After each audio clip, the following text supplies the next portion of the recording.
ಶುಕ್ರವಾರ ಪಾವಗಡ ಪಟ್ಟಣದ ತಾಲೂಕು ಕ್ರೀಡಾಂಗಣದಲ್ಲಿ 79ನೇ ಸ್ವಾತಂತ್ರ್ಯೋತ್ಸವ ದಿನಾಚರಣೆ ಕಾರ್ಯಕ್ರಮವನ್ನು ತಾಲೂಕು ಆಡಳಿತ ವತಿಯಿಂದ ಹಮ್ಮಿಕೊಳ್ಳಲಾಗಿತ್ತು. ಈ ವೇಳೆ ಪಾವಗಡ ಪಟ್ಟಣದ ಶಾಲಾ ವಿದ್ಯಾರ್ಥಿಗಳಿಂದ ಪಥ ಸಂಚಲನ ನಡೆಯಿತು.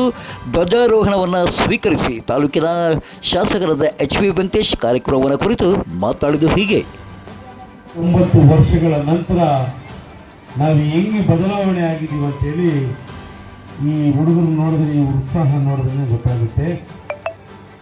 ಇನ್ನು ಪೋಷಕರು ಶಿಕ್ಷಕರು ಶಿಸ್ತನ್ನು ಕಲಿಸಿಲ್ಲ. ನಾನು ನೋಡ್ತಾ ಇದ್ದೀನಿ, ಲಾಸ್ಟ್ ಇಯರ್ಗೂ ಸ್ವಲ್ಪ ಡಿಫ್ರೆನ್ಸ್ ಇದೆ. ಇನ್ನೂ ಹೆಚ್ಚಿನದಾಗಿ ಬದಲಾವಣೆ ಕಂಡಿಲ್ಲ ಮಕ್ಕಳಲ್ಲಿ. ಪಾಪ ನಮ್ಮ ವಿಜಯ್ ಕುಮಾರ್ ಸ್ವಾಮಿ ಬಡ್ಕೊಳ್ತಾನೆ ಇದ್ದಾರೆ, ಅವರು ಮಾತಾಡ್ತಿದ್ದಾರೆ, ಓಡಾಡ್ತಾ ಇದ್ದಾರೆ. ಒಂದು ಇಂಡಿಪೆಂಡೆನ್ಸ್ ಡೇ ದಿವಸ ಹೆಂಗಿರ್ಬೇಕು ಅನ್ನೋದು ಮುಖ್ಯವಾಗಿ ಶಿಕ್ಷಕರಿಗೆ ನೀವು ಹೇಳ್ಬೇಕಮ್ಮ, DO ಅವರೇ. ಶಿಸ್ತಿಲ್ಲ. ಈಗ ಮುಂದಿನ ದಿನಗಳಲ್ಲಿ ನಿಮ್ಮ ವಿದ್ಯಾಭ್ಯಾಸದ ಜೊತೆಗೆ ಶಿಸ್ತು ತುಂಬ ಪ್ರಾಮುಖ್ಯವಾದದ್ದು. ಯಾಕಂದರೆ ಶಿಸ್ತಿಲ್ಲದೆ ಜೀವನ ನಡೆಯೋದೇ ಇಲ್ಲ.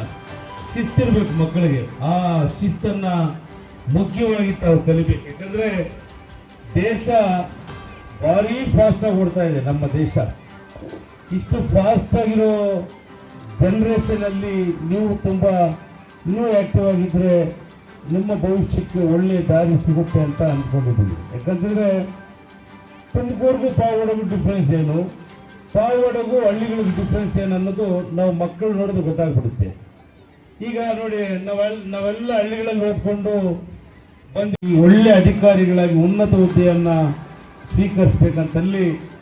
ಸ್ವೀಕರಿಸ್ಬೇಕಂತೇಳಿ ತಮ್ಮಲ್ಲಿ ಕಳಕಳಿಯಿಂದ ಕೇಳ್ಕೊತೇನೆ. ಯಾಕಂತಂದರೆ ನಾವು ಮಕ್ಕಳಿಗೆ ವಿದ್ಯೆ ಒಂದು ಕೊಟ್ಟರೆ ಅವರು ಏನು ಬೇಕಾದರೂ ಸಾಧನೆ ಮಾಡ್ತಾರೆ. ನಾವು ಆಸ್ತಿ ಮಾಡಿದ್ರೆ ಮಾರ್ಕೊಂಡು ಏನು ಬೇಕಾದರೂ ಆಗ್ಬೋದು. ಮಕ್ಕಳು ವಿದ್ಯೆ ಮಾರ್ಕೊಂಡು ಹೋಗೋಕ್ಕಾಗಲ್ಲ. ಒಳ್ಳೆ ವಿದ್ಯಾಭ್ಯಾಸ ಕೊಡಬೇಕು. ಶಿಕ್ಷಣದ ವ್ಯವಸ್ಥೆ ತುಂಬ ಚೆನ್ನಾಗಿದೆ ನಮ್ಮ ರಾಜ್ಯದಲ್ಲಿ. ಮಕ್ಕಳಿಗೆ ಸರ್ಕಾರಿ ಶಾಲೆಗಳಲ್ಲಿ ಎಲ್ಲ ಥರವಾದ ಸೌಲಭ್ಯಗಳನ್ನು ಸರ್ಕಾರ ಕೊಡ್ತಾ ಇದೆ. ಅದು ಸದುಪಯೋಗ ಪಡಿಸ್ಕೋಬೇಕು. ಅದರಲ್ಲಿ ಮುಖ್ಯವಾಗಿ ಪ್ರೈವೇಟ್ ಸ್ಕೂಲ್ಗಳವ್ರದ್ದು ತುಂಬ ಅವಳಿಯಾಗಿದೆ ನಮ್ಮ ತಾಲೂಕಲ್ಲಿ. ಯಾಕಂದರೆ ಬರಪೀಡಿತ ತಾಲೂಕು.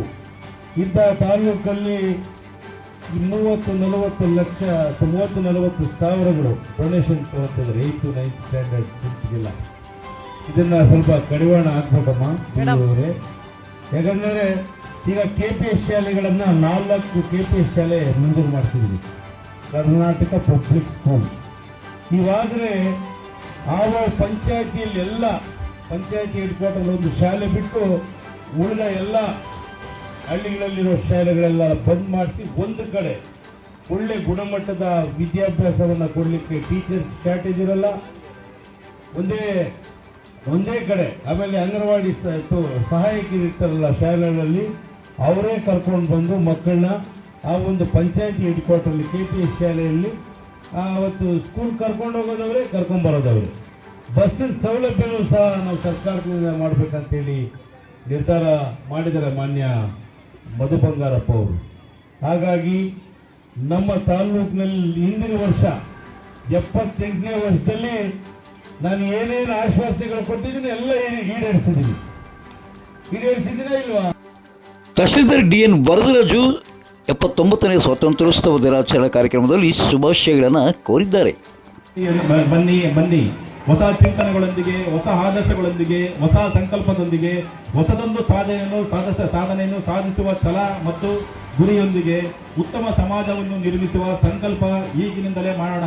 ಅದುವೇ 79ರ ಸ್ವಾತಂತ್ರ್ಯ ದಿನಾಚರಣೆಯ ಕೊಡುಗೆಯಾಗಲಿದೆ. ಮತ್ತೊಮ್ಮೆ ಸ್ವಾತಂತ್ರ್ಯ ಸಮರ ಯೋಧರಿಗೆ ನಮನಗಳನ್ನು ಸಲ್ಲಿಸುತ್ತಾ ನನ್ನ ಮಾತು.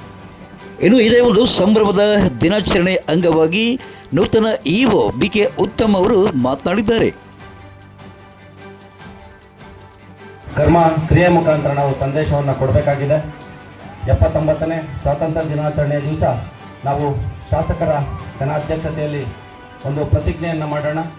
ಮುಂದಿನ ಸ್ವಾತಂತ್ರ್ಯ ದಿನಾಚರಣೆ ಹೊತ್ತಿಗೆ ಯಾವುದಾದ್ರೂ ಆಡಳಿತ ವರ್ಗದಲ್ಲಿ ನಾವು ಕೆಲಸ ನಿರ್ವಹಿಸುವ ಮಾರ್ಗದಲ್ಲಿ ಏನಾದರೂ ಬದಲಾವಣೆ ತರಲಿಕ್ಕೆ ಸಾಧ್ಯ ಆದರೆ ಶಾಸಕರ ಮಾರ್ಗದರ್ಶನದಲ್ಲಿ, ಅವರ ಮುಂದಾಳತ್ವದಲ್ಲಿ ನಾವೆಲ್ಲ ಕೆಲಸ ಮಾಡೋಣ. ಒಂದು ತಂಡವಾಗಿ ಕೆಲಸ ಮಾಡಿ ತಾಲೂಕಿಗೆ ಒಳ್ಳೆಯ ಹೆಸರನ್ನ ತರೋಣ. ಯಾವಾಗಲೂ ಹಿಂದುಳಿದ ನಾಡು, ಬರಪೀಡಿತ ನಾಡು, ಅಂತ ಅನ್ನಿಸ್ಕೊಳ್ಳೋಕ್ಕೆ ನಾವು ಸ್ವಲ್ಪ ಮುಜುಗರ ಪಟ್ಕೊಂಡು ಮುಂದಿನ ದಿನಗಳಲ್ಲಿ ಸ್ವಲ್ಪ ಅಭಿವೃದ್ಧಿಯತ್ತ ಬದಲಾವಣೆಯತ್ತ ನಡೀತಾ ಇರುವ ತಾಲ್ಲೂಕು ಅನ್ನೋ ಹೆಸರನ್ನು ತರಬೇಕು ಅಂತ ನಾನಾದರೂ ಭಾವಿಸ್ತೇನೆ. ಹಾಗಾಗಿ ಎಲ್ಲ ನನ್ನ ಅಧಿಕಾರಿ ವರ್ಗದವರಿಗೆ, ತಾಲೂಕಿನಲ್ಲಿ ಕೆಲಸ ನಿರ್ವಹಿಸ್ತಾ ಇರುವ ಎಲ್ಲ ಅಧಿಕಾರಿ ವರ್ಗದವರಿಗೆ ನನ್ನ 79ನೇ ಸ್ವಾತಂತ್ರ್ಯೋತ್ಸವ ದಿನಾಚರಣೆ ಸಂಭ್ರಮಕ್ಕೆ ಆಗಮಿಸಿದ ಎಲ್ಲ ಶಾಲಾ ಮಕ್ಕಳಿಗೆ ತುಮೂಲ್ ಅಧ್ಯಕ್ಷರು ಶಾಸಕರಾದ ಎಚ್ ಬಿ ವೆಂಕಟೇಶ್ ಅವರು ತಮ್ಮ ಸ್ವಂತ ಖರ್ಚಿನಿಂದ ತಿಂಡಿ ವ್ಯವಸ್ಥೆಯನ್ನು ಕಲ್ಪಿಸಿದರು. ತುಮೂಲ್ ನಿರ್ದೇಶಕರಾದ ಚಂದ್ರಶೇಖರ ರೆಡ್ಡಿ ಅವರು ಸಹ ಹಾಜರಿದ್ದರು. ಈ ವೇಳೆ ಶಾಸಕರಾದ ಎಚ್ ಬಿ ವೆಂಕಟೇಶ್ ಅತ್ಯಂತ ಪ್ರೀತಿಯಿಂದ ಮಕ್ಕಳಿಗೆ ತಿಂಡಿಯನ್ನು ಬಡಿಸಿದ್ದಾರೆ. ಪಾವಗಡ ತಾಲೂಕಿನ ತಾಜಾ ಸುದ್ದಿಗಳಿಗಾಗಿ ನಮ್ಮ ಚಾನಲನ್ನು ಪಾವಗಡ ಪವರ್ ನ್ಯೂಸ್ ಎಂದು ಟೈಪ್ ಮಾಡಿ, ಸಬ್ಸ್ಕ್ರೈಬ್ ಮಾಡಿ, ಜಾಹೀರಾತಿನಲ್ಲಿ ಪ್ರೋತ್ಸಾಹಿಸಿ ಬೆಂಬಲಿಸಿ. ನಾನು ನಿಮ್ಮ ಸತ್ಯಾಲೋಕೇಶ್, ಸಂಪಾದಕರು, ಪಾವಗಡ ಪವರ್ ನ್ಯೂಸ್.